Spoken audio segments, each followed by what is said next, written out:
BFM Business et 01 TV présentent De quoi je me mêle ? François Sorel. Voilà, le retour de quoi je me mêle. C'est le dernier de quoi je me mêle de la saison. On va se prendre quelques petites semaines de vacances pour revenir frais dispo pour la dernière semaine d'août. Mais pour terminer, écoutez, en fanfare, j'allais dire en feu d'artifice, quasiment, c'est l'actualité. Eh bien, on va revenir sur l'exploit spatial qu'a réussi Richard Branson et toute son équipe avec ce vol suborbital. Alors, effectivement, il faut avoir quelques centaines de milliers de dollars dans la poche, entre 200 et 250 000. Mais pour ce prix-là, les amis, vous avez sans doute eh bien, le voyage de votre vie. Pour en parler, eh bien, j'accueille quelqu'un que vous connaissez, qui est notre expert spatial dans De quoi je me mêle. C'est Antoine Meunier. Bonjour Antoine. Bonjour François. Merci d'être avec nous Antoine pour eh bien, rentrer un petit peu dans les détails de ce qu'on a vécu ce week-end. Rappelons que tu es journaliste à la Chronique Spatiale, un site que je vous invite à découvrir. Voilà, tout simplement, lachroniquespatiale.com, tout accroché, avec des articles, plein de sujets passionnants liés à ce thème qu'on aime beaucoup ici. Et donc tu as justement commis un article sur ce qui s'est passé ce week-end. On va revenir aussi sur la compétition entre Branson, Bezos et puis aussi Musk qui se prépare avec son voyage spatial, même s'il a des ambitions encore plus folles que les deux autres. Peut-être pour revenir aux bases, qu'est-ce qui s'est passé le 11 juillet dernier, Antoine ? Alors, le 11 juillet dernier, on a fait voler le patron de Virgin Galactic, le fondateur, Richard Branson. Ça fait quand même longtemps qu'il attendait cette opportunité de voler dans l'espace. Il est monté à plus de 80 km d'altitude. C'est pas un vol très très long parce qu'entre le moment où on largue l'avion, le Spaceship Two depuis son avion porteur, et le moment où l'avion va se poser, il s'est écoulé à peu près une quinzaine de minutes. C'est très peu, mais au cours de ces 15 minutes, on vit quand même des sensations fortes assez intenses. On accélère à près de Mach 3. On va supporter 4 fois son poids pendant la montée, vraiment aux extrêmes limites de l'atmosphère terrestre. Et puis après, on va admirer la courbure terrestre. On va regarder le paysage au travers des hublots qui sont installés sur l'appareil. Ouais. C'est une sensation, on le voit d'ailleurs, Branson pendant son vol. Il est complètement émerveillé. Oui, je pense qu'il ne le serait pas de voir la Terre depuis une telle altitude. Et puis alors évidemment, c'est un rêve de milliardaire, mais quel rêve quand même, parce que ça fait des années, comme tu le disais, qu'il souhaitait mettre en place donc on va dire cette expérience. C'est une expérience, ce voyage qui est aussi une expérience commerciale et avec un business derrière. On va y revenir. Mais alors pour qu'on comprenne bien, c'est un vol en 2 étapes. Donc il y a d'abord un avion. Explique-nous un petit peu. On voit un avion un peu bizarre avec. Cet avion un peu bizarre qui a deux carlingues, c'est le White Knight. C'est l'avion porteur qui va amener le Spaceship Two à peu près à 13-14 000 mètres d'altitude. Plus donc qu'un avion de ligne, qui lui plafonne à 10 000 mètres à peu près. Un avion de ligne, c'est grosso modo 11 000, 12 000 mètres d'altitude. Mais l'avion de ligne, il décolle tout seul depuis le sol, tandis que le Spaceship Two, c'est pas un avion classique, il faut être clair, c'est un avion fusée. En fait, Branson, qu'est-ce qu'il fait ? Il reprend à son compte un vieux principe qui a été utilisé au début des années 60 avec un avion fusée qui s'appelle le X-15. C'est une espèce de long tube noir équipé d'un moteur fusée, et on le voit cet avion dans le film First Man qui retrace la vie de Neil Armstrong. Vous êtes avec nous à la télé, c'est ce qu'on voit là ? Voilà, c'est exactement ça. C'est un avion fusée. C'est un avion fusée. Alors là, c'est le X-1 qu'on voit, on va dire que c'est le prédécesseur du X-15. On a ressorti des images d'archives, voilà. De quoi je me mêle. Mais le X-1, c'est l'avion dans lequel Chuck Yeager, en 1947, a passé le mur du son. Donc on est encore plus loin. Mais ce principe, il est très ancien de l'aérolargage, et Branson n'a fait que le réactualiser. Il a fallu mettre au point un appareil, donc le White Knight, le White Knight 2. Il y a eu un White Knight Alors c'est un petit peu compliqué, mais le Spaceship, à la base, c'était un tout petit appareil, le Spaceship One, et qui est monté à peu près à 100 km d'altitude en 2004. Et quand Branson a vu ça, il a dit il faut que je fasse la même chose, avec dans la perspective d'ouvrir un business pour le tourisme spatial. Donc il y a un premier avion qui décolle, qui monte à 13-14 km d'altitude. Là, on largue l'appareil. Donc en fait, Branson et son équipage étaient en dessous de cet avion-là. Ils étaient largués. Ouais. Ils étaient largués par l'appareil, mais une fois l'avion largué, on met à feu le moteur fusée qui ne va pas fonctionner très longtemps, à peine une petite minute. Mais au cours de cette minute, on va quand même atteindre Mach 3, c'est-à-dire quasiment 3500-3600 km/h. Et là, on gagne 70 km d'altitude. Et là, on va grimper à peu près à 60-70 km. Le moteur se coupe, l'avion va continuer sur sa lancée. Sur sa poussée, c'est ça ? Sa lancée, il est poussé, et puis progressivement, il va incurver sa trajectoire pour redescendre vers la Terre. Mais au moment de au sommet de cette courbe, là, on va pouvoir vivre quelques minutes d'apesanteur. C'est pas très très long, c'est 2-3 minutes d'apesanteur. On le voit d'ailleurs sur les images, et on se comporte exactement comme un astronaute. Alors l'intérêt, c'est de voir aussi la Terre depuis les hublots, et ils ont parfaitement compris que pour que l'expérience soit réussie, il faut avoir des hublots présents sur toute la carlingue de l'appareil. C'est un défi technique, ça ? Parce que c'est vrai que c'est des fragilités qu'on rajoute à la carlingue, non ? Ce sont des fragilités. Il faut dire aussi quand même que l'avion a connu des problèmes de structure. Il y a eu des décès. Il y a eu un décès. Sur des précédentes expérimentations. Il y a eu un décès en 2014, puisque le premier Spaceship Two, quelques instants après le largage, il s'est disloqué suite à une erreur humaine qui aurait été commise par un des deux pilotes. On ne dira pas lequel, mais bon, cet appareil, un premier appareil a été perdu, donc suite à une erreur humaine. Ça a mis un coup dur, d'ailleurs. Ça a mis un petit coup dur de Richard Branson, qui a attendu pas mal de temps avant de reprendre un peu Il s'est écoulé près de 2 ans avant qu'un nouveau Spaceship Two soit de nouveau disponible. On est passé par toute une phase de test. Il faut quand même aussi préciser une chose, c'est que le vol de Branson, ça ne signifie absolument pas l'ouverture des lignes régulières dans l'atmosphère terrestre. On est encore loin de l'ouverture. Ça n'aura sans doute lieu que l'année prochaine. Pourquoi ? C'est-à-dire, en fait, l'offre commerciale de ce que Branson a vécu, c'est ça que tu veux dire ? Absolument. A priori, en théorie, Virgin repousse sans arrêt l'ouverture des vols, mais ça ne devrait maintenant pas avoir lieu avant 2022, parce qu'il y a encore des tests qui vont être faits. Il y a un vol qui est prévu avec des officiers de l'armée de l'air italienne, et il faut préciser que l'activité tourisme spatial, elle est pas rentable seule. Donc il y a un programme de la NASA qui s'appelle Flight Opportunities, qui va permettre de faire voler des charges utiles sur le Spaceship Two, des charges utiles qui nécessitent pas un temps très important d'apesanteur, 2-3 minutes, c'est suffisant pour avoir des données en conséquence. Donc il y aura sans doute un mix d'un côté vol suborbitaux avec des touristes spatiaux, on dit des spaceflight participants, et il y aura vraisemblablement aussi des vols avec des charges institutionnelles, ce qui permettra sans doute de rentabiliser la chose, mais sur de nombreuses années, j'imagine. J'étais en train de penser à une chose, finalement, avec cette technologie de vol, on pourrait en fait imaginer des vols transatlantiques hyper rapides, finalement, non ? Parce que quand on est à Mach 3 et qu'on monte aussi haut et qu'on redescend, on pourrait traverser les continents en quelques minutes, finalement, absolument. Non ? Oui, l'idée, mais c'est pas réalisable. C'est pas réalisable tout de suite, mais peut-être que vers 2030, 2035. On est d'accord. Là, on pourrait envisager d'avoir des vols transatlantiques. Parce qu'on peut imaginer, on part du Nouveau-Mexique.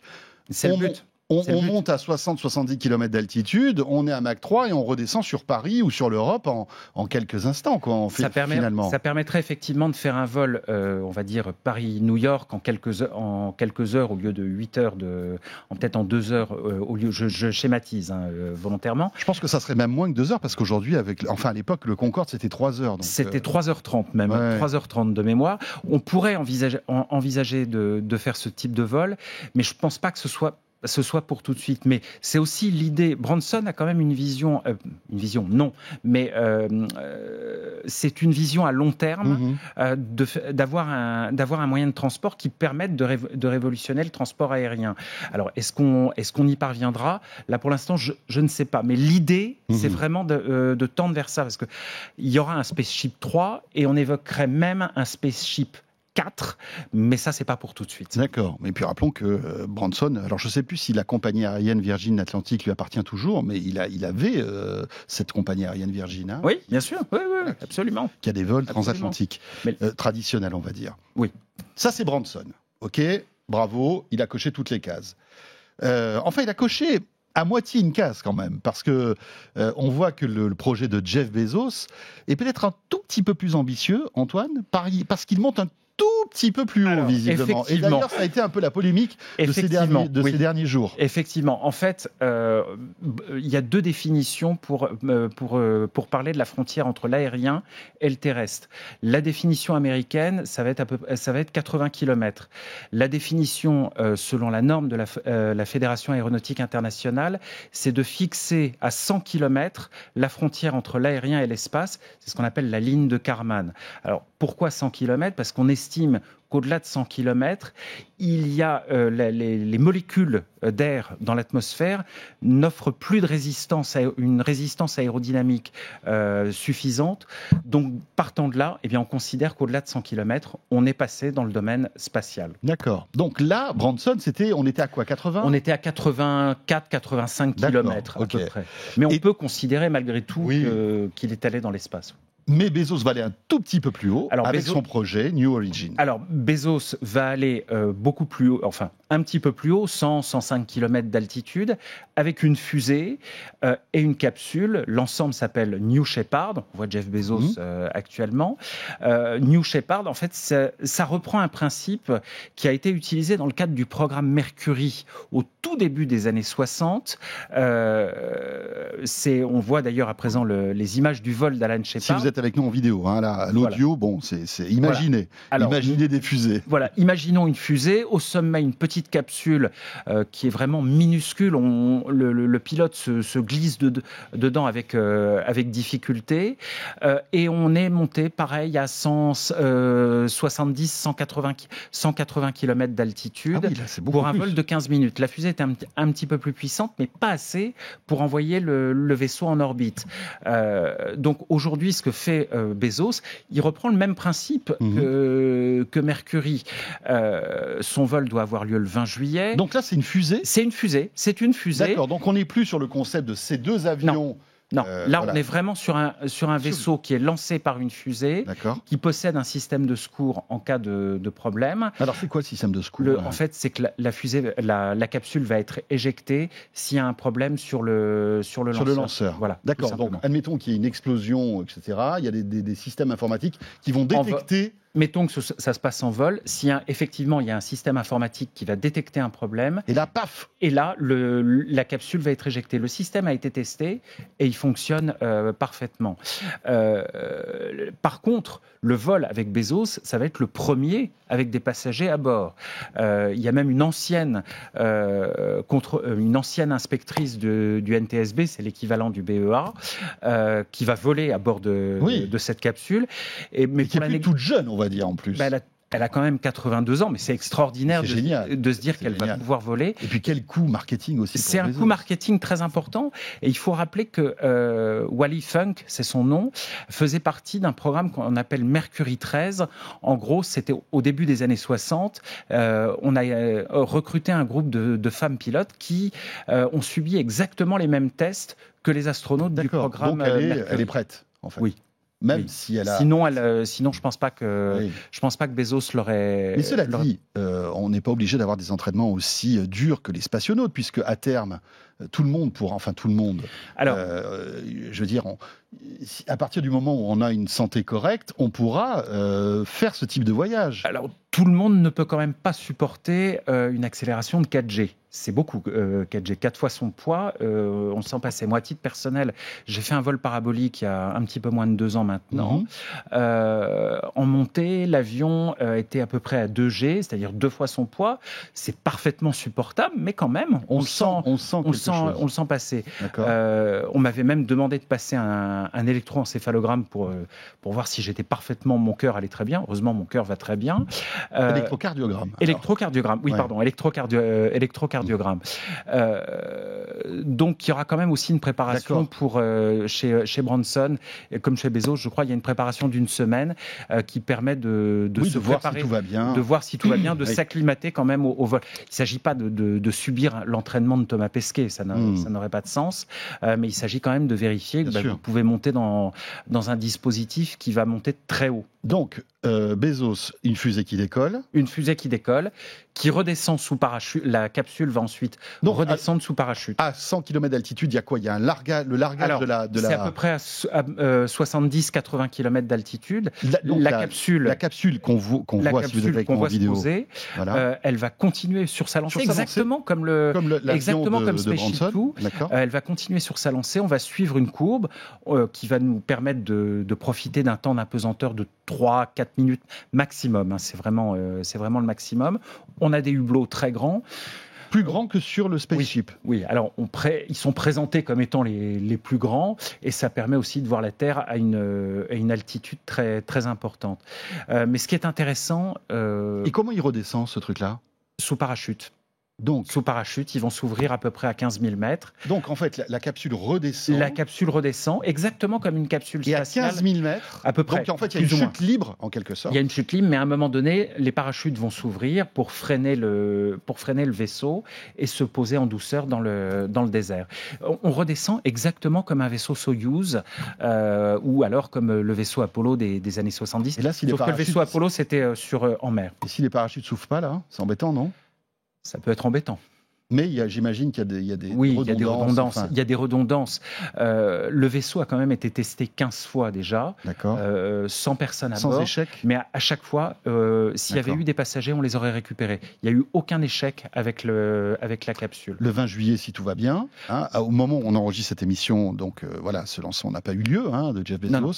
Si les conditions météo sont réunies, toujours important. Alors, c'est toujours ça, mais le 20 juillet, c'est la date anniversaire du premier pas sur la Lune, Apollo 11.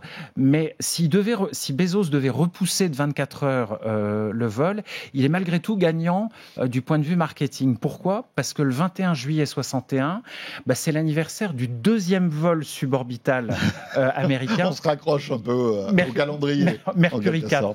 Donc, dans tous les cas, pour moi, Bezos, il est gagnant. Antoine, d'un côté, 200 000 euros, 250 000 dollars le billet pour Branson, plusieurs dizaines de millions d'euros pour Bezos. Comment expliquer ce différentiel de tarifs ? Non, le tarif pour monter dans la capsule, c'est à peu près comme dans le SpaceShip Two, ça devrait être à peu près le même. Non, c'est autant 200. Pour moi, je croyais que c'était beaucoup plus cher en fait. 200-250 000 dollars, plus ou moins. D'accord. Ça coûterait plusieurs dizaines de millions si on envisageait un voyage vers l'ISS. Là, ce serait beaucoup plus cher puisque c'est un voyage orbital. Et une autre histoire, en fait, on va dire. Et encore une autre histoire. D'accord.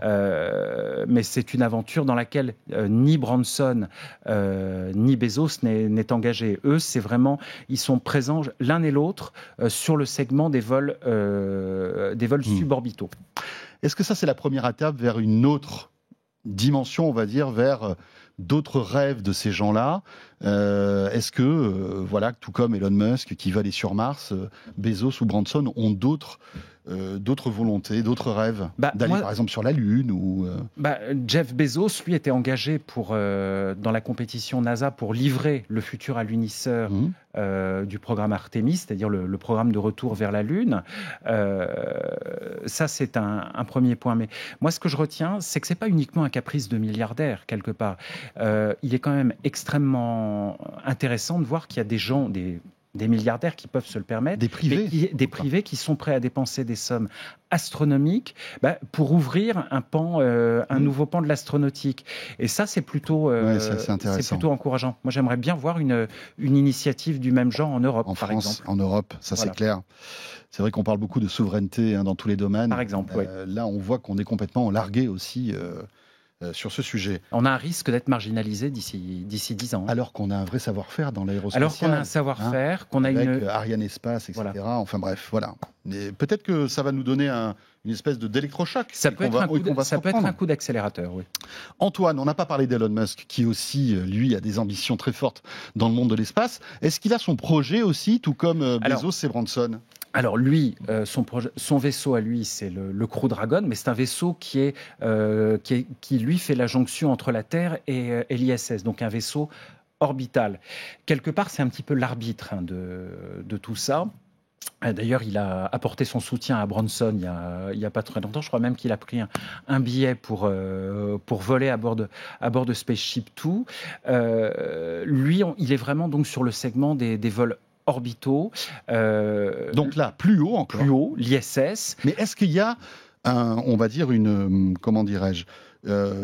particularité commerciale? Est-ce qu'on peut imaginer commercialiser ces vols suborbitaux? Oui, orbitaux. Oui, il faut préciser que le Crew Dragon, la NASA donc l'utilise pour envoyer ses astronautes vers l'ISS, mais elle n'est pas propriétaire du vaisseau. Elle ne fait que louer un service. Donc dans les faits, il fait ce qu'il veut. Dans les faits, Musk fait ce qu'il veut.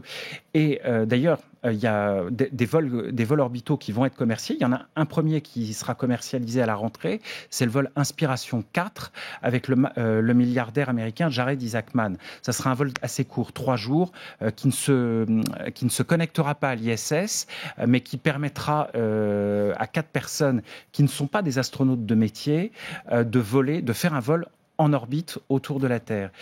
Et là, ça coûtera plus cher. Là, ça coûte beaucoup plus cher, oui. Voilà. C'est là où on est à quelques dizaines de millions. Voilà. Le lancement sera effectivement beaucoup plus cher. Mais une autre société qui s'appelle Axiom Space a acheté 4 vols de Crew Dragon pour rejoindre l'ISS. C'est prévu pour 2022, à partir de 2022 jusqu'à fin 2023. Est-ce que ces voyages spatiaux resteront, à ton avis, on va dire, des rêves de milliardaires? Est-ce que demain, on peut imaginer que les prix s'effondrent à tel point que peut-être qu'en économisant 1 an ou 2, des personnes comme toi et moi pourrions s'offrir ce type de choses? Alors, un tourisme de masse dans l'espace, sans doute pas, non. Mais on estimait, je crois, à quelque chose comme 6 milliards de dollars le marché du tourisme spatial d'ici 2030, selon différentes sources. C'est pas grand-chose. Le marché du tourisme en France, je crois, l'an dernier, c'était de l'ordre 2019, c'était entre 40 et 50 milliards, oui, entre 40 et 50 milliards d'euros. C'est pas les mêmes échelles. C'est pas du tout les mêmes échelles. Un tourisme de masse pour Monsieur Tout le Monde, dans les 10 ou 15 ans à venir, personnellement, moi, j'y crois pas. Mais pour des personnes qui ont la possibilité de s'offrir une telle aventure, ça paraît déjà beaucoup plus crédible. Donc, pour les vols suborbitaux, sans doute, oui. Pour des personnes donc, qui peuvent déjà se payer cette prestation. Et pour les vols orbitaux, à mon avis, il faudra attendre encore un petit peu. Encore un petit peu. Parce qu'on parle beaucoup des Américains, mais est-ce qu'il y a d'autres projets de spaceport, par exemple, je sais pas moi, en Asie, au Moyen-Orient? Je crois qu'il y a pas mal de choses Il y a des choses qui se préparent, mais dans l'immédiat, les 2 principaux prestataires du tourisme spatial, ça reste Richard Branson et ça restera aussi Jeff Bezos, qui aurait dû être le premier, mais il s'est fait passer devant par Branson. Voilà. Écoutez, bah oui, il y a une compétition entre milliardaires, c'est comme ça. Mais c'est bien ça. Oui, bien sûr. Ça Oui. fait une émulation et ça permet de stimuler le secteur. Bien Moi, sûr. je trouve que c'est plutôt une bonne chose. Juste une chose, quand je dépense 200 000 ou 250 000 $ pour partir comme ça pendant quelques minutes dans l'espace, est-ce que j'achète un package avec tout un entraînement, etc. Tout est compris dans le prix, Oui. ou est-ce qu'il faut rajouter encore des options? Non, il y a quand même le vol orbital, le vol suborbital, pardon, c'est la cerise sur le gâteau. Il y a quand même aussi toute une prestation derrière. D'accord. Vous n'arrivez pas au spaceport 2 heures avant. 2 heures avant pour grimper ensuite dans le Spaceship Two. C'est pas comme ça que tout a été marketé en fait. Il y a une espèce de packaging. Il y a un packaging. Comme si tu t'offrais une semaine de croisière. Il y a un packaging. En gros, c'est à peu près ça. C'est à peu près ça. Et puis surtout, on prépare le corps à vivre une accélération de 4G. Je le disais tout à l'heure, c'est pas rien, 4 fois son poids. Et puis à la redescente, vous avez une brève décélération où là, vous supportez 6 fois votre poids. Alors Branson a très bien vécu ça. On le voit d'ailleurs quand il sort du Spaceship Two. Il se met à sauter en l'air comme un gamin. Alors il a plus de 70 ans. Il a quand même plus de 70 ans, mais il est très sportif. Oui, bien sûr, il est en pleine forme. Il pratique le kitesurf. Il a l'habitude des sensations fortes. Il y a cette petite polémique concernant le vélo, son trajet en vélo qui aurait été préenregistré quelques jours avant. C'est une petite maladresse. C'est du marketing. C'est du marketing. Il y a tout un habillage marketing derrière, mais quelque part c'est une sacrée performance. Il faut saluer ça malgré tout. Oui. Eh bien voilà, écoutez, ça nous fait rêver. On ferme les yeux et puis on imagine peut-être un jour être à la place de Branson et Bezos. Pourquoi pas. Voilà. D'autant qu'il y a une loterie. Il y a une loterie. Il y a possibilité de gagner un billet à bord de Spaceship Two. Merci beaucoup Antoine pour ces quelques minutes de rêve. Merci François. Journaliste à la Chronique Spatiale. Si ce sujet vous intéresse, n'hésitez pas. La Chronique Spatiale pour avoir des articles hyper détaillés, passionnants sur tous ces sujets. Voilà, De quoi je me mêle est terminé. Merci de nous avoir suivis à la fois en vidéo sur 01 TV, la chaîne, sur 01net.com, sur la chaîne YouTube de 01 TV, sur BFM Business, et puis en audio, en podcast et sur BFM Business le dimanche.